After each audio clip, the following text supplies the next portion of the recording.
kita memang perlu memaafkan. Tetapi seberapa permasalahan itu bisa menimbulkan kebaikan.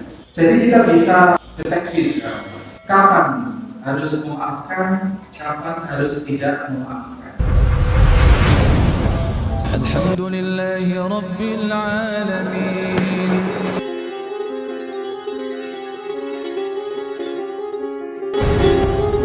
Assalamualaikum warahmatullahi wabarakatuh. Innal hamdalillah nahmaduhu wa nasta'inuhu wa nastaghfiruh wa na'udzu billahi min shururi anfusina wa min sayyiati a'malina. Man yahdihillahu fala mudilla lahu wa man yudlil fala hadiya lahu. Asyhadu an la ilaha illallah wahdahu la syarika lahu. Asyhadu anna Muhammadan abduhu wa rasuluhu la nabiyya ba'dahu. Allahumma salli wa sallim wa barik ala Muhammadin wa ala alihi wa sahbihi wa mawala. Allah Ta'ala, ya ayyuhalladzina amanu taqullaha haqqa tuqatih wa la tamutunna illa wa antum muslimun. Wa qala Allah Ta'ala aidan, ya ayyuhan nasu taqu rabbakum alladzi khalaqakum min nafsin wahidah وخلق منها زوجها وبث منهما رجالا كثيرا ونساء واتقوا الله الذي تساءلون به والأرحام إن الله كان عليكم رقيبا يا أيها الذين آمنوا اتقوا الله وقولوا قولا سديدا يصلح لكم أعمالكم ويغفر لكم ذنوبكم ومن يطع الله ورسوله فقد فاز فوزا عظيما.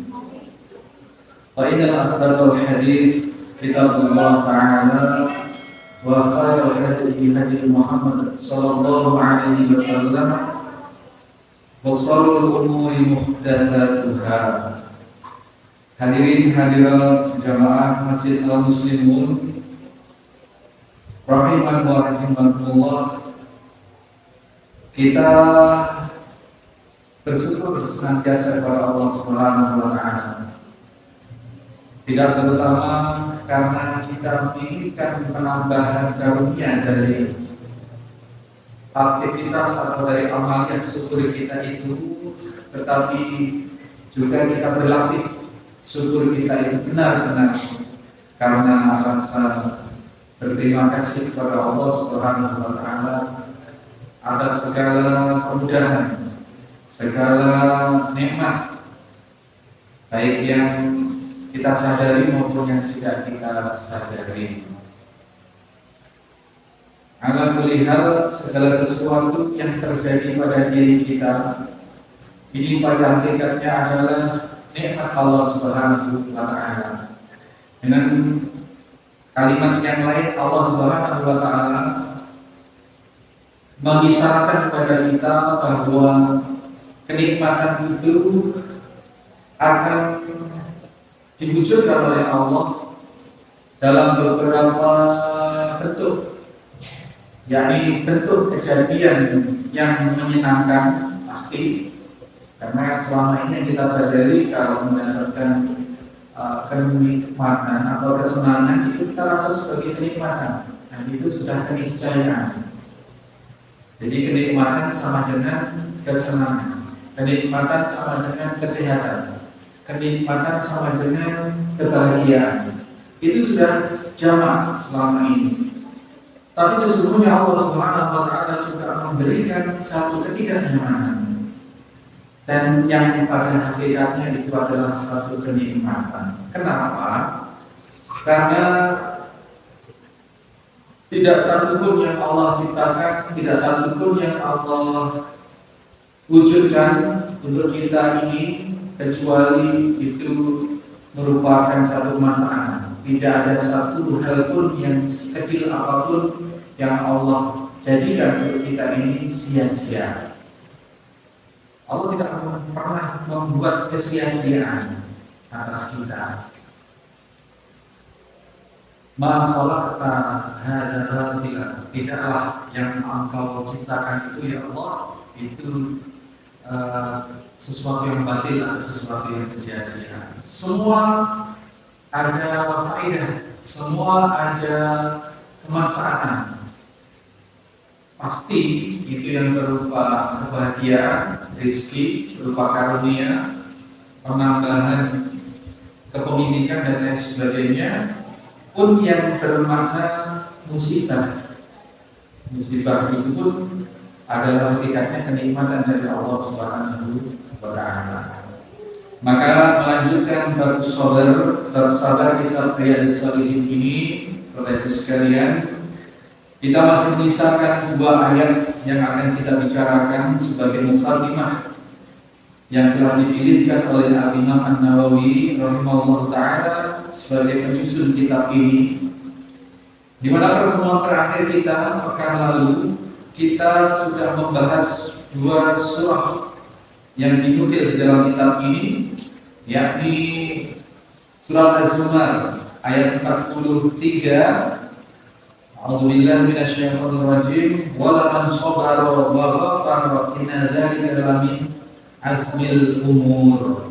Ini kemarin sudah kita bahas bahwa sungguh barang siapa yang bersabar dan memaafkan, memberikan ampunan, inna dzalika lamin azmil umur, itulah seutama-utama perkara yang bisa kita, semulia-mulia perkara yang bisa kita peroleh. Jadi bersabar, kemudian memaklumi kekurangan orang lain, memaafkan kesalahan orang lain, kemudian mengampuni kesalahan orang lain, itu semulia-mulia perkara bagi kita. Itu yang kemarin. Terus kemudian disambung dengan surat berikutnya, yakni surat Al-Baqarah ayat 100, surat Asy-Syura, maaf ya, kemarin masih kita Asy-Syura dan Az-Zumar. Az-Zumar ayat 10 yang kita bacakan terusan adalah Asy-Syura ayat 43. Walaman sabara wa ghafara, barang siapa, sungguh siapa yang bersabar dan memaafkan, maka itu seutama-utama perkara.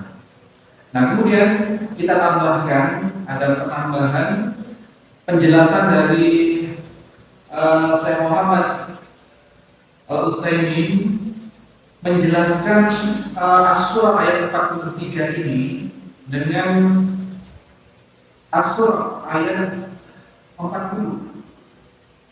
Asy-Syura ayat 40 dinyatakan bahwa barang siapa yang memaafkan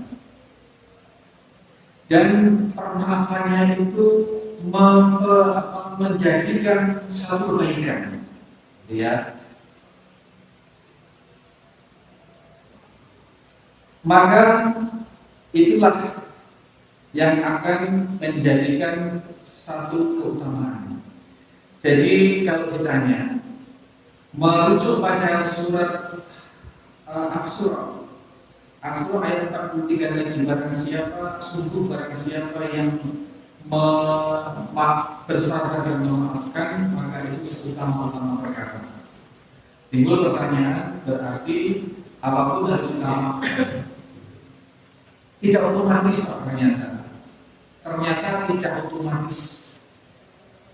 Faman afa wa aslaha, itu penjelasan di dalam surat 4 ayat 40 surat Asy-Syura sendiri itu. Fa ajruhu 'ala Allah,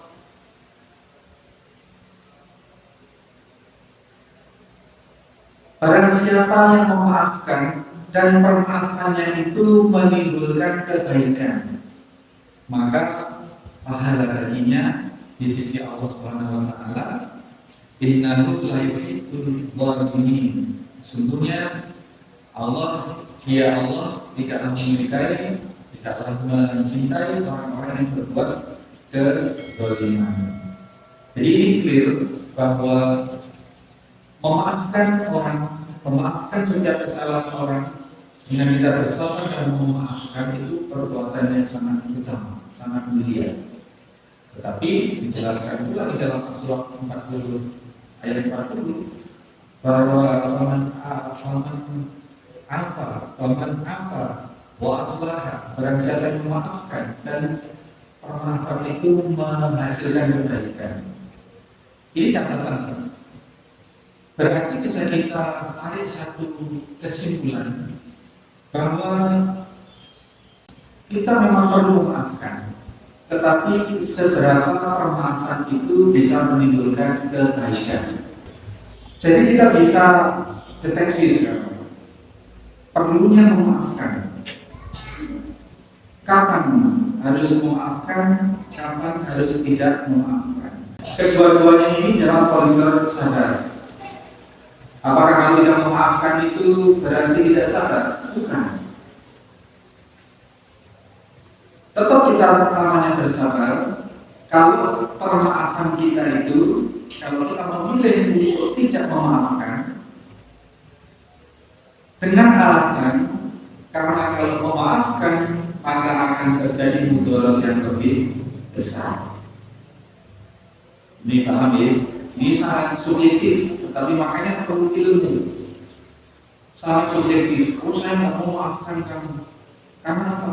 Karena nggak akan menimbulkan kebaikan kalau aku mau memaafkan, misalkan seperti itu. Nah, ukuran menimbulkan kebaikan atau tidak itu, baik atau tidak baik itu ukurannya adalah harus kebaikan yang hakiki. Baik itu kan ada tiga. Baik menurut diri sendiri, baik menurut orang banyak. Ini demokrasi itu menurut orang banyak. Kemudian kebaikan atau kebenaran yang hakiki. Itu yang dari kitab suci atau dari bersumber dari syariat. Nah, makanya di dalam menerapkan surat As-Surah 40 ini kita harus pakai kebenaran atau kebaikan yang hakiki. Tidak boleh kebaikan atas dasar karena pendapat orang banyak. Apalagi kebaikan yang hanya berdasar pada subjektivitas pribadi. Ini. Maka misalkan ini orang mencuri barang kita. Misalkan ini, mencuri barang kita ketangkap. Nyopet atau mencuri barang kita ketangkap. Ini dimaafkan apa enggak? Ini karena delik termasuk delik aduan. Adalah hak bagi korban untuk memaafkan atau tidak memaafkan. Atau orang membunuh orang atau ya kecil-kecilan contoh kita mencuri tadi. Atau menggibahi kita, memfitnah kita misalkan. Ini kan hak korban untuk menuntut atau tidak menuntut, memaafkan atau tidak memaafkan. Kita lihat dulu. Orang ini memang kebiasaannya mencuri. Dan kita bukan korban yang pertama. Kita sudah korban yang kesekian kalinya. Ini kalau dimaafkan, maka dia akan dodol itu ngobrol akan terus ya seperti itu. Maka dalam posisi seperti ini yang terbaik adalah tidak memaafkan. Harus memberi edukasi, harus memberi satu pembelajaran kepada dia. Harus ditegakkan hukum, misalkan dilaporkan polisi atau bagaimana. Yang penting dia harus ada efek jerah. Ini kalau pelaku atau orang yang menyakiti kita itu, yang merugikan kita ini terindikasi memang sudah terbiasa seperti itu. Tapi beda halnya kalau setelah diinterogasi ternyata dia orang ini selama ini nggak pernah mencuri, nggak pernah nyopet. Dan dia nangis, sangat malu, sangat menyesal. Dia terpaksa mencuri karena istrinya mau melahirkan dan punya biaya. Maka dia terpaksa mencuri dan memang setelah dicek di sekitarnya dia ini orang baik. Nah, terhadap hal seperti ini berlakulah ya faman afa wa aslaha. Insya Allah kalau orang seperti ini dimaafkan dan kita bersaudara kemudian kita maafkan, insya Allah akan menjadi kebaikan. kasus-kasus seperti ini banyak. Nah, setelah viral kemudian mencuri karena sampai ke pengadilan. Mencuri karena istrinya hamil mau melahirkan atau karena ibunya akan berobat tidak punya duit. Yang viral di koran itu ibunya sakit. Gitu. Maka kemudian justru mengundang simpati banyak orang pada hiburan pada bantu orang itu. Karena memang kebiasaannya jadi bukan mencuri. Beda dengan kasus yang pertama tadi. Jadi memaafkan atau tidak memaafkan itu dilihat dari asas maslahat dan mafsadatnya.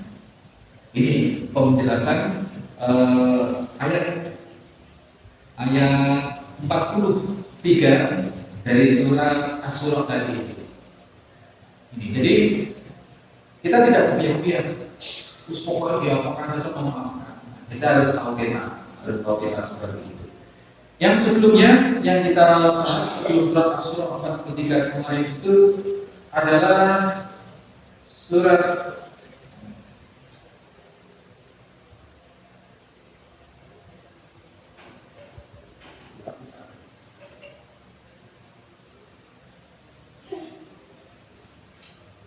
Bagus sabar.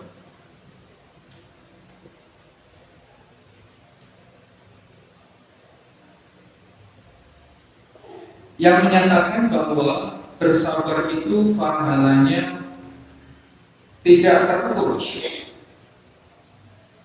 Bahwa bersabar itu pahalanya tidak terukur. Itu di dalam surat Az-Zumar ayat 10. A'udzubillahi minasyaitonir rajim. Innama yuwaffas sabiruna ajrahum bighairi hisab. Sesungguhnya bagi orang-orang yang bersabar dicukupkanlah pahalanya tanpa hitungan. Ini sudah kita singgung pekan yang lalu sebelum kita melanjutkan dua ayat berikutnya, Pak. Bahwasanya kalau kita mampu bersabar, kalau kita mau menerapkan syariat bersabar ini, maka tidak ada hitungan pahalanya. Kalau pahala baca Quran misalnya satu huruf dikalikan 10, dari satu pahala kebaikan dikalikan 10 huruf. Juga orang sedekah seperti hanya satu butir yang akan tumbuh pohon yang bercabang 7, satu cabang berbuah 100, dan Allah masih akan melipat gandakan sesuai dengan yang Allah kehendaki. Nah, khusus bersabar ini diinformasikan di dalam Surat Az-Zumar ayat 10 ini bahwasanya pahalanya tidak ada hitungannya. Sebagaimana kita kenal bahwa puasa Ramadan di dalam salah satu hadis qudsi menyatakan as-shaumu li wa anna ajzi bih. Puasa itu adalah untukku dan aku sendiri yang akan memberikan pahala. Tidak dicantumkan angka-angkanya. Nah, ini apa hubungannya antara ayat puasa Ramadan dengan Az-Zumar 10 ini? Karena ternyata hubungannya adalah puasa itu hakikatnya adalah as-shaumu shabrun. Puasa itu adalah kesabaran. Termaktub dalam tiga jenis kesabaran masuk di dalam puasa. Sabar dalam menjalankan perintah, sabar dalam meninggalkan yang dilarang di dalam puasa, dan sabar di dalam menerima takdir Allah. Ya, orang puasa namanya orang puasa, ya pasti loyo, pasti lemes dan lain sebagainya. Dan dia bersabar itu. Nah, maka pada hakikatnya puasa itu adalah totalitas kesabaran. Maka sudah nyambung bahwasanya bersabar itu pahalanya tidak terbatas, dan puasa itu pun pahalanya juga tidak terbatas. Karena ternyata adalah as-shaumu shabrun. Sabar itu adalah puasa itu adalah kesabaran. Maka kok di sini ada dua amalan yang pahalanya tidak terbatas, yakni puasa Ramadan dan bersabar. Karena di dalam puasa Ramadan itu mencakup seluruh bentuk kesabaran. Marah saja serunan kalau puasa. Diajak orang berbuat bertengkar itu dikatakan saya lagi puasa. Diajarkan seperti itu. Maka totalitas bersabar itu ada pada puasa Ramadan. Ini jadi korelasinya ke sana.